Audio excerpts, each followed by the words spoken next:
You know why, Ocho? Is low hanging fruit. Yeah. You know how I know?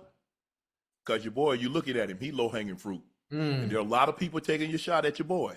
Come on now. Y'all can have it. Y'all got it. Y'all got me. Mm-hmm.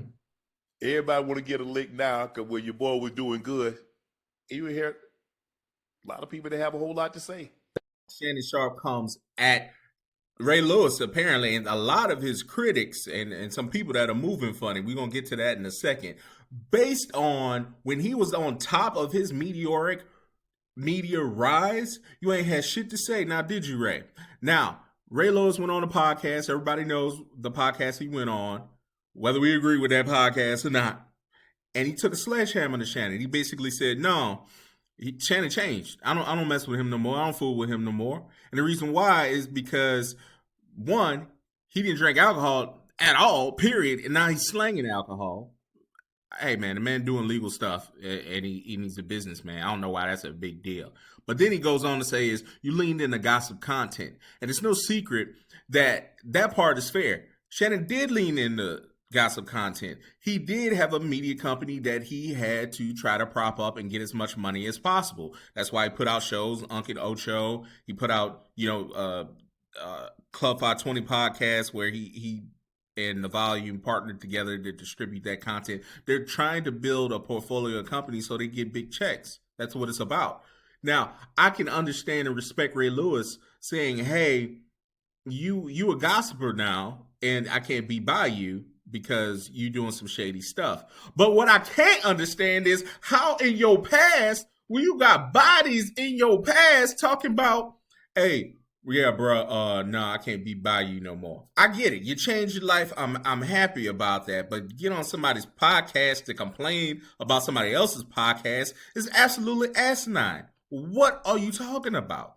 But let's just move on beyond that. So Shannon, I love one of my followers that put this on our channel, really had that look of Denzel on Training Day. Like, you gonna do this to me? You gonna do this to me? I ran this shit for y'all. I defended you when you went through your little stuff.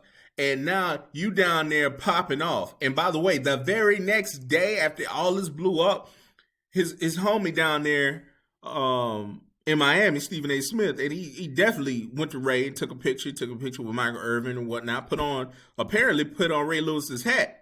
Because Ray Lewis needed that hat. I don't know why you took that picture when you know you needed a hat, brother. That's the part I don't understand. You're going to have to let it go. Or you're going to have to go to Turkey, and get that new lining.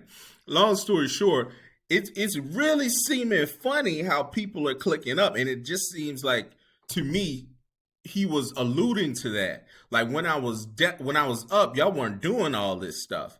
Now, to his credit, stephenasmith goes everywhere, and he takes pictures with everybody. But the timing is kind of crazy.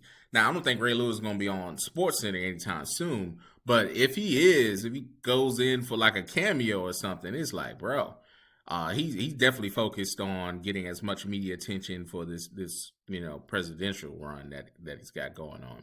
But moving on, Shannon is really, really, to me, finally let some of it out. He knows he paid out a big time settlement to this woman that he shouldn't have. This is the byproduct of when you do bad shit. You shouldn't be 50, 60 years old dating somebody under 20 at the time when you met them, allegedly, and then talk to them and do all your whatever you're into, right? All your exploits. You were living foul. You want to live foul, okay, whatever the case may be at any age, but that just is bad, man. It's very predatory, and these are the things you got to go through. And now, yeah, you are down, and people are going to take shots at you. I get it. You just can't believe some of the people that are taking shots at you. A respected Hall of Fame cohort that you were on the same team with, that you were on HBO Hard Knocks with, that you all were very close, and now you all grew apart. Many people point to 2017 when you grew apart, when Ray Lewis criticized Colin Kaepernick before the kneeling. As soon as Colin Kaepernick started kneeling, and then he kneeled with the Ravens in another game, and after all the Colin Kaepernick stuff. And Ray Lewis was basically like, "Look, I wasn't kneeling. I was actually praying. I wasn't on one knee. I was on two knees. That was the distinction." And from what I remember, Shannon was on Fox, and he was basically saying that's stupid. You can't criticize somebody and go and do the same thing, even though there's a distinction there. People are saying that started the rift between the two. Either way, you could tell they're not going to be reconciling based on what we've been seeing anytime soon. I have not seen Ray Lewis in quite some time. He's been out in the media limelight. But, if he comes back into it, I would love these brothers to get on the same page. But it seemed personal. It seemed real personal on both ends. And I feel like that's an old axe to grind. And so you got both of those brothers have to go back to 2016, 2017 and understand what made them have that friction there. And if it's just one event based on topics that really they have an opinion on, but doesn't have a topic between them, I think they can get past it, but they got to go back to that point.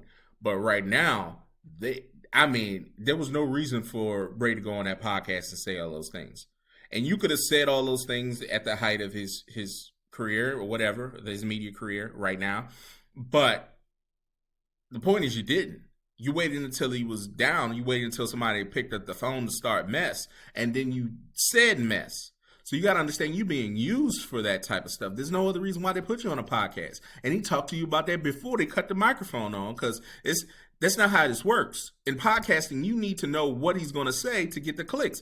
You criticize this man for clicks, and this man used you for clicks. And somebody that don't look like you used you for clicks. So you got to think about that. I'd rather you have gone on Michael Irvin's podcast, if you want to go on any podcast, to do all that.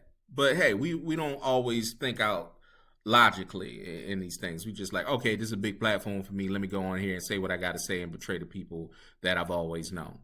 But, I'm not saying betray, but you can feel however you want. But when you get on that podcast at this particular time, it's a betrayal. I hope you can see that. I hope the brothers can get past that. But I just think everybody's moving funny. And Shannon has every right to feel the way he does, even though he has a lot to blame with it. I think him and Ocho are doing the right thing, continue to grow. They debuted a new show with Debo and Joe. I think they're going to continue to move forward. I think that's the biggest thing, continuing to be independent. Heritage Sports. Oh, thank y'all for sharing, and subscribing. Please continue to add on to the family. We're nearing 30,000 subscribers.